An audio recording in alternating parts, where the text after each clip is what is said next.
Think of a judge who's sitting judging his son who's committed 100 murders. What's he going to tell him? Oh, you're my son, I overlook you. Overlook it? No.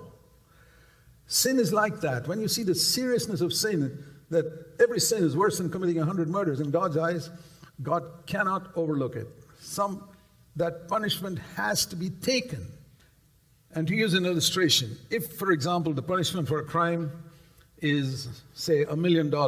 Okay, my son, I fine you $1 million. That's what the judge says. And the son says, Dad, I don't have a cent.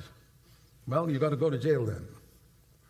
Having said that, he takes off his judge's robes, comes down and takes out his checkbook and writes out his entire life savings of $1 million and gives it to his son and says, son, go and pay the fine. He judged him as a judge and punished him as a father and paid the price as a father. I said, this is what God has done. He came in the form of man, Jesus Christ. He had to punish, but he took that punishment himself, just like this father. Now there's only one thing that son has to do, and he has to do it. He's got to receive that check. If he's too proud to receive it, well, then the alternative is the punishment.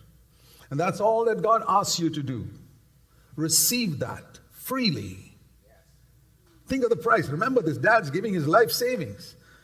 And God, when Jesus died, he was giving his life in order to save us.